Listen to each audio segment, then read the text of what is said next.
വര എന്നൊരു പുതിയ പരിപാടി ശുഭദിനത്തിലൂടെ ഞങ്ങൾ അവതരിപ്പിച്ചപ്പോൾ അത് നിറഞ്ഞ മനസ്സോട് പ്രേക്ഷകർ സ്വീകരിച്ചു എന്ന് അറിഞ്ഞാൽ ഞങ്ങൾക്ക് ഒരുപാട് സന്തോഷമുണ്ട്. കാരണം ഒരു വരയിലുണ്ടാകുന്ന മാറ്റം വളരെ മനോഹരമായിട്ട് ജിതേഷ് പ്രസൻറ്റ് ചെയ്തപ്പോൾ അത് നന്നായിട്ടുണ്ട് എന്നാണ് പ്രേക്ഷകർ പറയുന്നത്.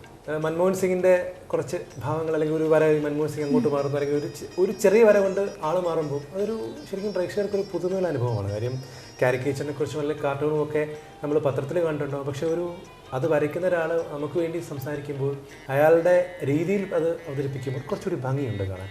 അതുതന്നെയാണ് ശുഭദിനത്തിന് ഞങ്ങളും ഇതുപോലെ തന്നെയാണ് ഒരു 10-20 എപ്പിസോഡ് കഴിയുമ്പോഴത്തേക്ക് എന്തെങ്കിലും ഒരു പുതുമ ശുഭദിനത്തിൽ നൽകാൻ ഞാൻ ശ്രമിക്കാറുണ്ട്. അതുകൊണ്ട് തന്നെ ആയിരിക്കാം നിങ്ങൾക്ക് പ്രിയപ്പെട്ട ഒരു പരിപാടിയായി മാറാൻ ഞങ്ങൾക്ക് സാധിച്ചത്.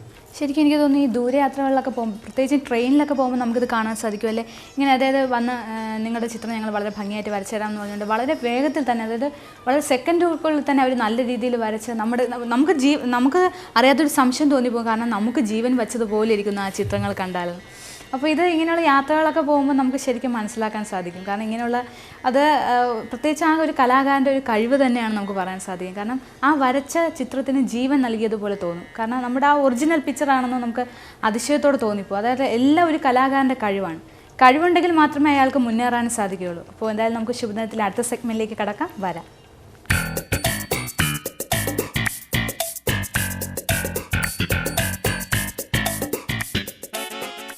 വരയിലേക്ക് സ്വാഗതം. കഴിഞ്ഞ ആഴ്ച നമ്മൾ മൻമോഹൻ സിംഗിൻ്റെ കാരിക്കേച്ചർ വരച്ചു. ഇക്കുറി നമ്മൾ കേരള മുഖ്യമന്ത്രിയുടെ കാരിക്കേച്ചറാണ് വരയ്ക്കാൻ പോകുന്നത്. അതിനു മുമ്പ് ഒരു ചോദ്യം. ലോകത്ത് മനുഷ്യനല്ലാതെ ഏതെങ്കിലും ജീവി ചിരിക്കുന്നതായി നിങ്ങൾ ആരെങ്കിലും കേട്ടിട്ടുണ്ടോ? പൂച്ച കരഞ്ഞു എന്ന് കേൾക്കുന്നു, കാക്ക കരഞ്ഞു എന്ന് കേൾക്കുന്നു. പക്ഷേ ഇതൊന്നും ചിരിച്ച് നമ്മൾ കാണുന്നില്ല. എന്തുകൊണ്ടാണിത്? ലോകത്ത് ജീവിവർഗത്തിൽ മനുഷ്യനല്ലാതെ മറ്റൊരു ജീവിക്കും ചിരിക്കാൻ കഴിയുന്നില്ല. ചിരി എന്നാൽ മനുഷ്യന് മാത്രം കിട്ടിയിട്ടുള്ള വരദാനമാണ്. ചിരി വിരിയിക്കുന്ന ലൈൻസ് ഓഫ് ലാഫ്റ്റർ കാരിക്കേച്ചർ എന്ന ഈ വരയിലേക്ക് സ്വാഗതം. നമുക്ക് VS അച്യുതാനന്ദനെ വരയ്ക്കാം. അദ്ദേഹത്തിൻ്റെ രൂപം, അദ്ദേഹത്തിൻ്റെ ഭാവം, അദ്ദേഹത്തിൻ്റെ നിൽപ്പ്, മുണ്ടെടുക്കുന്ന രീതി, വസ്ത്രധാരണ ശൈലി, ഇതെല്ലാം സൂക്ഷ്മമായി നമ്മൾ നിരീക്ഷിക്കും. മിമിക്രിക്കാരൊക്കെ കാണിക്കാറില്ല ഇങ്ങനെ ഒരു പ്രത്യേക രീതിയിലല്ലേ അദ്ദേഹം നിൽക്കുന്നതും പ്രസംഗിക്കുന്നതൊക്കെ. അതൊക്കെ നമുക്ക് വരയിൽ വരുത്താൻ സാധിക്കും. അപ്പോൾ അച്യുതാനന്ദനെ വരച്ച് നോക്കാം. അദ്ദേഹത്തിൻ്റെ മുടി തന്നെ ഒരു കമ്മ്യൂണിസ്റ്റ് രീതിയിൽ നമുക്ക് വരയ്ക്കാം. ഒരു അരിവാൾ ചുറ്റികയുടെ ഒരു രീതിയിൽ തന്നെ നമുക്ക് മുടി വരയ്ക്കാം. ഇനി കണ്ണട,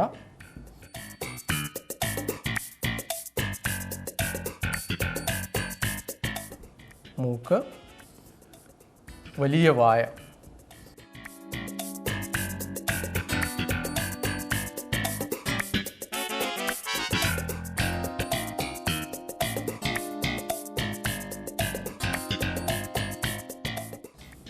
അത് എപ്പോഴും ഇങ്ങനെ മസിൽ പിടിച്ച് നിൽക്കത്തുള്ളൂ.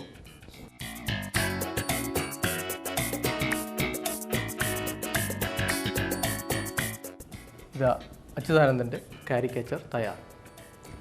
ശ്രദ്ധിക്കേണ്ട കാര്യം, അച്യുതാനന്ദൻ്റെ തലമുടി, മുഖഭാവം, ധരിക്കുന്ന ജൂബ, ആ മസിൽ പിടിച്ചുള്ള നിൽപ്പ്, ഇതെല്ലാം കാരിക്കേച്ചറിൽ നമുക്ക് വരുത്താൻ സാധിക്കും. അപ്പോൾ ഇത് ചെറിയ വ്യത്യാസം വരുത്തിയാൽ പോലും ഇയാളിൻ്റെ രൂപം അങ്ങ് മാറും. അപ്പോൾ അച്യുതാനന്ദന് നമുക്ക് പ്രേം നസീറിൻ്റെ ശൈലിയിലൊരു മീശ കൊടുക്കാം. ഇത് അച്യുതാനന്ദനാണെന്ന് പറയൂ, രൂപം മാറിപ്പോയി. അതുപോലെ ഹെയർ സ്റ്റൈല് വേറെ രീതിയിലാക്കുക. അല്ലെങ്കിൽ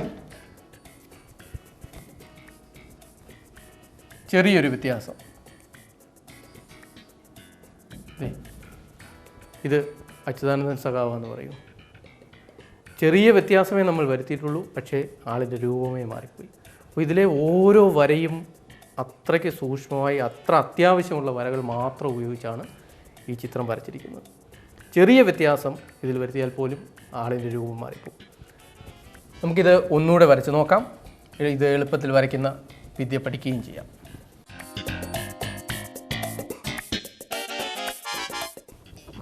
ഇപ്പം മുഖം കൂടുതൽ കോൺസെൻട്രേറ്റ് ചെയ്താണ് നമ്മൾ വരച്ചത്. ഇനി ഫുൾ ഫിഗറായിട്ട് എങ്ങനെ വരയ്ക്കാം അങ്ങനെ നമുക്ക് നോക്കാം. ആദ്യം മുടി,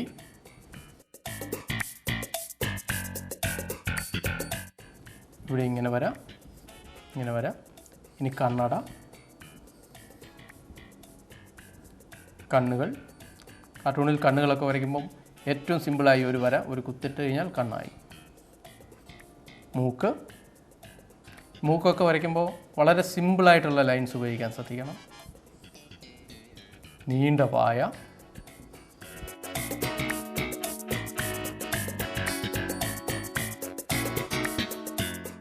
ചെവി,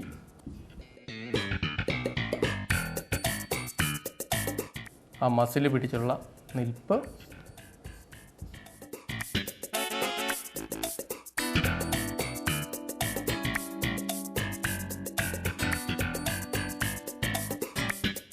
രൂപയുടെ കൈ എപ്പോഴും ചുരുട്ടി വച്ചിരിക്കും.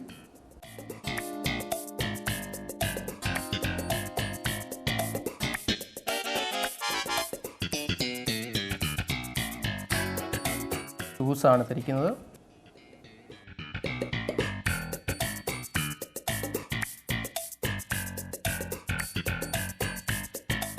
അങ്ങനെ അച്യുതാനന്ദൻ്റെ ചിത്രം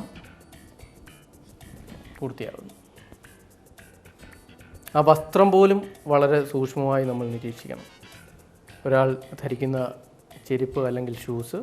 അതുകൊണ്ടാണ് എപ്പോഴും പറയുന്നത് അടി തൊട്ട് മുടി വരെ, നഖം തൊട്ട് തലമുടി വരെ അത്രയും സൂക്ഷ്മമായി നമ്മൾ വരയ്ക്കാൻ പഠിക്കണം. നമ്മുടെ കാർട്ടൂണിസ്റ്റ് യേശുദാസൻ, ലോകപ്രശസ്തനായ കാർട്ടൂണിസ്റ്റ്, അദ്ദേഹത്തിൻ്റെ കാരിക്കേച്ചറുകൾ, അദ്ദേഹത്തിൻ്റെ ചിത്രങ്ങൾ മികച്ച ദൃഷ്ടാന്തങ്ങളാണ് എങ്ങനെ നല്ല കാരിക്കേച്ചറുകൾ വരയ്ക്കാം. അദ്ദേഹം വളരെ സൂക്ഷ്മമായി ഓരോ വ്യക്തിയുടെയും രൂപഭാവങ്ങൾ, അവരുടെ മുഖത്തെ മറുകു പോലും അത്രയും സൂക്ഷ്മമായി നിരീക്ഷിച്ച് വരയ്ക്കുന്ന ഒരു കാർട്ടൂണിസ്റ്റാണ്. അങ്ങനെ പ്രഗത്ഭരായ മലയാളി കാർട്ടൂണിസ്റ്റുകളുടെ കാർട്ടൂണുകളും കാരിക്കേച്ചറുകളും എപ്പോഴും ശ്രദ്ധിക്കുന്നത് നിങ്ങൾക്കും നല്ലൊരു കാർട്ടൂണിസ്റ്റ് അല്ലെങ്കിൽ കാരിക്കേച്ചറിസ്റ്റ് ആയി മാറുവാൻ സഹായകമാകും. അച്യുതാനന്ദനെ വരച്ചത് കണ്ടല്ലോ. ഇതുപോലെ നിങ്ങളും വീട്ടിലിരുന്ന് വരയ്ക്കുന്ന നല്ല ചിത്രങ്ങൾ ഞങ്ങൾക്ക് അയച്ചു തരിക. ഒപ്പം നിങ്ങളുടെ വിലയേറിയ അഭിപ്രായങ്ങളും അറിയിക്കുക.